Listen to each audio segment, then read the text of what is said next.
உதயனா, நீ பண்றது உனக்கே நியாயமா இருக்குதா? ஃபர்ஸ்ட் பால் அடிச்ச, பால் 6 போச்சு. அவங்களாம் புது பிளேயர்ஸ். இந்த மாதிரியா விளையாடுறது எடுத்த உடனே? சனாதன தர்மத்தை பத்தி பேசி விட்ட, உள்ளேயும் கதறாங்க, வெளியும் கதறாங்க. சரி, ரைட்டு. அடுத்த பாலாச்சும் பார்த்து பக்குவமா விளையாடன்னு பார்த்தா, அடிச்ச அடியில பால் ஸ்டேடியம் விட்டு வெளியில போயிருச்சு. இது வரைக்கும் பால் கிடைக்கல.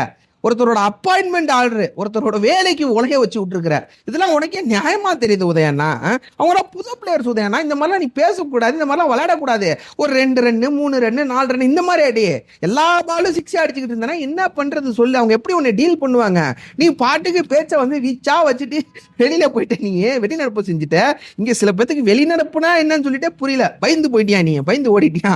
சிஎம் சார் வந்து உன்னை பேசிடுவாங்க, அதெல்லாம் நீ பயந்து வெளியில ஓடிட்டுன்னு சொல்லிட்டு இருக்காங்க. சிஎம் சார் நீ வெளியில போய் கூட வாய் திறந்து ஒன்றும் பேசல. அது அவங்களுக்கு புரிய மாட்டேங்குது.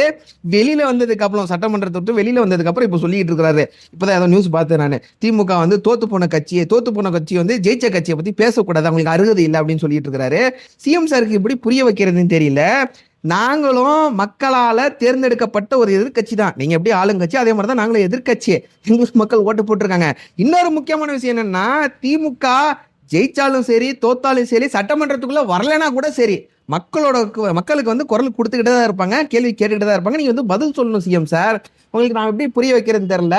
உங்களுக்கு வந்து இந்த சிஎம் சீட்டோட ஹீட்டு உங்களுக்கு புரியல. ஸோ ஜூஸ் எல்லாம் குடிங்க. ஜூஸ் எல்லாம் குடிச்சு உடம்ப தெம்ப வாங்க. இந்த அண்ணனை எப்படி சொல்லி திருத்துறதுன்னு தெரியல. அவர் பாட்டுக்கு ரொம்ப ஹார்ட்டா பேசி விட்டுறாரு. இந்த மாதிரி கேள்வி கேட்டா யாருக்கு பதில் சொல்ல முடியும்? ஸோ நீங்க கொஞ்சம் ப்ரிப்பேர் ஆக எல்லாத்துக்கும்.